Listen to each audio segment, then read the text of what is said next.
Hello everyone, welcome to my video about country in the world. Di video kali ini kita akan membahas tentang salah satu negara yang sedang menjadi sorotan dunia, yaitu negara Ukraina. Mungkin beberapa dari kita sudah tahu tentang konflik yang sedang berlangsung di sana, tapi ternyata Ukraina juga mempunyai sejarah yang panjang, budaya yang unik, dan kebijakan luar negeri yang menarik. Penasaran? Mari kita bahas. Oke guys, Ukraina ini adalah negara terbesar di Eropa dengan luas wilayah sekitar 603.000 km persegi dan posisinya yang sangat strategis karena berbatasan dengan Rusia di timur, Belarus di utara, Polandia, Slovakia, dan Hungaria di barat, serta Rumania dan Moldova di barat daya. Populasinya tahun ini diperkirakan antara 35 hingga 37 juta jiwa karena dampak konflik yang masih berlangsung di sana.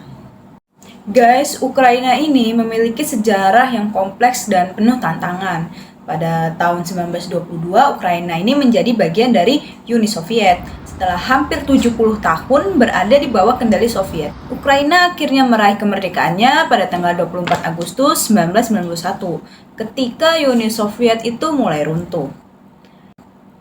Nah, setelah kemerdekaannya, perjalanan Ukraina itu tidak mudah ya, karena pada tahun 2004 Ukraina mengalami revolusi Orange yang menuntut adanya demokrasi dan transparansi dalam pemilu.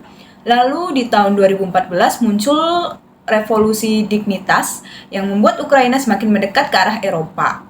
Di tahun 2014 juga, konflik besar terjadi setelah pencaplokan Crimea oleh Rusia yang memicu perang di wilayah Donbas. Sehingga konflik ini masih berlangsung dan mempengaruhi banyak aspek kehidupan masyarakat Ukraina di sana. Saat ini, kebijakan luar negeri Ukraina berfokus pada upaya lebih dekat dengan negara-negara barat. Ukraina secara aktif mengejar keanggotaan di Uni Eropa dan NATO sebagai bagian dari upaya meningkatkan stabilitas dan keamanan nasionalnya. Ukraina juga menjalin hubungan yang erat dengan negara-negara barat, seperti Amerika Serikat dan negara Eropa lainnya. Hal ini dilakukan untuk memperkuat kerjasama di berbagai bidang, seperti keamanan, perdagangan, dan bantuan ekonomi. Ukraina juga sangat mendukung kemerdekaan dan kedaulatan atas wilayah yang diakui secara internasional. Sejak kemerdekaannya, Ukraina telah melakukan berbagai reformasi politik. Mereka berusaha keras untuk memerangi korupsi dan meningkatkan transparansi di dalam pemerintahan.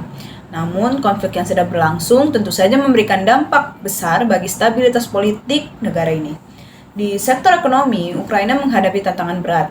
Akibat perang, banyak infrastruktur yang rusak dan kegiatan ekonomi yang terganggu.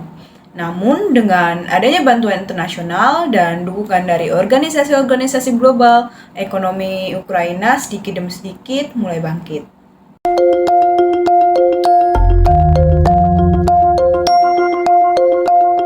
Invasi skala penuh Rusia di 2022 itu berdampak pada ekonomi Indonesia.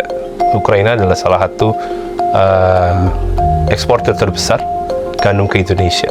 Meningkatnya harga gandum di global yang berdampak pada meningkatnya harga gandum di Indonesia.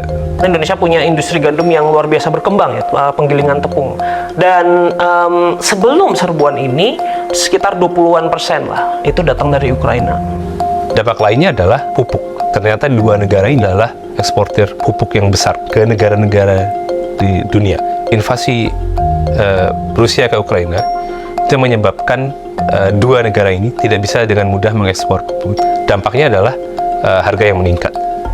Tidak hanya politik dan ekonomi, konflik ini juga membawa dampak besar pada masyarakat. Banyak penduduk yang harus mengungsi baik ke wilayah yang lebih aman di dalam negeri maupun luar negeri. Selain itu, sistem kesehatan dan pendidikan juga mengalami tekanan yang besar. Di balik semua itu, masyarakat Ukraina itu menunjukkan solidaritas yang luar biasa. Mereka semakin bersemangat mempertahankan identitas nasional mereka dan mendukung satu sama lain di masa sulit. Di tengah banyaknya konflik Ukraina yang sedang berlangsung saat ini, bagaimana hubungan Ukraina dengan Indonesia? Ternyata kedua negara ini memiliki hubungan yang cukup erat, terutama dalam bidang perdagangan. Ukraina adalah salah satu mitra dagang Indonesia di Eropa Timur, termasuk dalam produk pertanian. Selain itu, Indonesia juga mendukung upaya perdamaian yang diharapkan bisa mengakhiri konflik di Ukraina. Kita juga bisa melihat kerjasama dalam bidang pendidikan dan budaya yang membuat hubungan antara kedua negara semakin baik. Indonesia dan Ukraina menyepakati 4 bidang kerjasama strategis. Presiden Joko Widodo menyatakan bahwa Ukraina adalah sahabat Indonesia yang selama ini telah menjadi mitra dagang terbesar Indonesia di wilayah Eropa Timur dan Tengah. Usai menandatangani kesepakatan kerjasama, Presiden Joko Widodo juga merasa terhormat atas kunjungan Presiden Ukraina Petro Poroshenko ke Indonesia setelah kunjungan terakhirnya pada 20 tahun silam. Dalam kunjungannya kali ini, Ukraina bermaksud meningkatkan kerjasama yang sudah terjalin dengan menyepakati 4 kerjasama lainnya, di antaranya soal pertanian, di mana Ukraina adalah negara penghasil gandum yang cukup besar. 60% ekspor Ukraina ke Indonesia adalah gandum, sementara Indonesia banyak mengekspor minyak sawit ke Ukraina. Selain pertanian, kerjasama lain yang juga disepakati mencakup bidang pertahanan dan diplomatik. Ukraina juga bersedia meminjamkan pesawat Antonov 32P jika Indonesia kembali mengalami bencana kebakaran hutan seperti tahun lalu. Oke guys, itulah sekilas mengenai Ukraina, sebuah negara yang saat ini sedang menghadapi tantangan besar di tengah banyaknya konflik, tapi tetap berusaha untuk maju untuk mempertahankan kedaulatannya.